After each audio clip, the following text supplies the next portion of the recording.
Good morning. ಯಾವಾಗಲೂ ಕಣ್ಣಿಗೆ eyeliner ಇದ್ದರೆ ಅದ್ರದ್ದು ಲುಕ್ಕೇ ಚೇಂಜ್ ಆಗುತ್ತೆ. ಯಾವಾಗಲೂ ಕಣ್ಣಿಗೆ ಐಲೈನರ್ ಕಾಜಲ್ ಹಾಕೋದನ್ನು ಅಭ್ಯಾಸ ಮಾಡ್ಕೊಳ್ಳಿ. ಆಗ ಫೇಸ್ ಬ್ರೈಟಾಗಿ ಕಾಣುತ್ತೆ, ಐಸ್ ಡಾರ್ಕಾಗಿ ಕಾಣುತ್ತೆ. ಅದಕ್ಕೆ ಒಳ್ಳೊಳ್ಳೆ ಐಲೈನರ್ಸನ್ನು ಚೂಸ್ ಮಾಡಬೇಕು, ಕಮ್ಮಿದು. ಏಕೆಂದರೆ ಐ ಸ್ಪೆಷಲ್ ಅಲ್ವಾ, ಕಣ್ಣಿಲ್ಲ ಅಂತಂದರೆ ನಮಗೆ ಏನನ್ನು ನೋಡಲಿಕ್ಕಾಗಲ್ಲ ಅಲ್ವಾ. ಅದರಿಂದ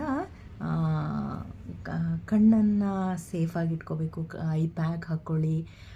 ಹಾಗೆ ಐಲೈನರ್ಸ್ನ ಚೂಸ್ ಮಾಡುವಾಗ ಕಡಿಮೆದನ್ನು ಮಾಡ್ಕೋಬೇಡಿ, ಕಾಸ್ಟ್ಲಿದನ್ನು ನಿಮಗೋಸ್ಕರ ನೀವು ಇನ್ವೆಸ್ಟ್ ಮಾಡ್ಕೊಳ್ಳಿ. ಅದನ್ನು ಐಲೈನರ್ ಹಾಕಿದರೆ ಲುಕ್ ಡಿಫ್ರೆನ್ಸ್ ಆಗುತ್ತೆ ಅಂತ ಹೇಳಿ ನಾನು ತೋರಿಸ್ತೀನಿ. ನಾವು ಹಾಕಿ ತೋರಿಸ್ತೀನಿ ಎಷ್ಟು ಡಿಫ್ರೆನ್ಸ್ ಇರುತ್ತೆ ಅಂತ ಹೇಳಿಬಿಟ್ಟು. ಅದರಿಂದ ಯಾವಾಗಲೂ ಐಲೈನರ್ನ ಹಾಕ್ಕೊಳ್ಳಿ, ಕಾಜಲ್ನ ಹಾಕ್ಕೊಳ್ಳಿ.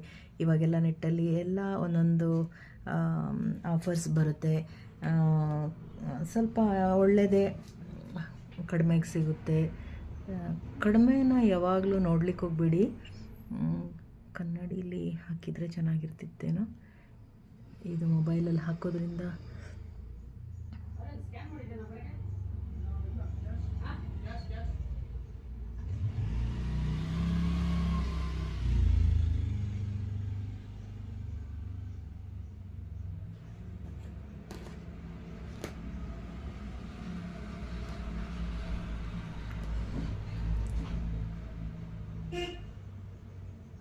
ತುಂಬ ಕಮ್ಮಿದು ತೊಗೊಳಕ್ಕೆ ಹೋಗ್ಬಿಡಿ. ಕೆಲವೊಂದು ಸಲ ಐ ಒಳಗಡೆ ಹೋಗುವಂಥ ಚಾನ್ಸಸ್ ಇರುತ್ತೆ. ಐ ಒಳಗಡೆ ಹೋದರೆ ನಿಮಗೆ ಪ್ರಾಬ್ಲಮ್ ಅಲ್ವಾ. ಅದರಿಂದ ಸ್ವಲ್ಪ ಲುಕ್ ಚೇಂಜ್ ಆಯ್ತಲ್ವಾ. ಕಣ್ಣು ನನಗೆ ಐಲೈನರ್ ಹಾಕಿಲ್ಲ ಅಂತಂದರೆ ಸ್ವಲ್ಪ ಡಲ್ಲಾಗಿ ಕಾಣಿಸುತ್ತೆ. ಐಲೈನರ್ ಹಾಕಿದರೆ ಕಣ್ಣು ಬ್ರಾಡಾಗೂ ಕಾಣಿಸ್ಬೋದು. ಅದರಿಂದ ಐಲೈನರ್ನ ಚೆನ್ನಾಗಿರೋದನ್ನು ನೋಡಿ ತಗೊಳ್ಳಿ, ಪ್ಲಸ್ ಕ್ವಾಲಿಟಿ ಇರಲಿ. ತೊಗೊಳಕ್ಕಾಗಲ್ಲ ಅಂತಂದರೆ ಹಾಕಲೇಬೇಡಿ. ಮೊದಲೆಲ್ಲ ಆಗಿದ್ದರೆ ಕಾಡಿಗೆ ಬರ್ತಾಯಿತ್ತು, ಅದೆಲ್ಲ ಮೋಸ್ಟ್ಲಿ ಪ್ಯೂರಾಗಿ ಮಾಡ್ತಾಯಿದ್ರು. ಈಗೆಲ್ಲ ಹೇಳೋಕ್ಕಾಗಲ್ಲ ಯಾವುದರಲ್ಲಿ ಕೆಮಿಕಲ್ ಇರುತ್ತೆ, ಯಾವುದರಲ್ಲಿ ನಮ್ಮನ್ನು ನಾವು ಸೇಫಾಗಿ ನೋಡ್ಕೋಬೇಕು. ನಾವು ಕಣ್ಣಿಗೆ ಯೂಸ್ ಮಾಡುವಾಗ ಬ್ರ್ಯಾಂಡನ್ನೇ ಯೂಸ್ ಮಾಡಿ.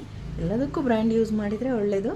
ಆದರೆ ಕಣ್ಣಿಗೆ ಯೂಸ್ ಮಾಡುವಾಗ ಕಣ್ಣೊಳಗಡೆ ಏನಾದರೂ ಹೋಗಿ ಪದೇ ಪದೇ ನೀವು ಹಾಕೋದ್ರಿಂದ ಅದು ಆಗಿ ಸುಮ್ಮನೆ ರಿಸ್ಕ್ ತಗೊಳ್ಳೋದಕ್ಕಿಂತ ಚೆನ್ನಾಗಿರೋದನ್ನು ಯೂಸ್ ಮಾಡಿ. Have a nice day. Thank you. Follow me.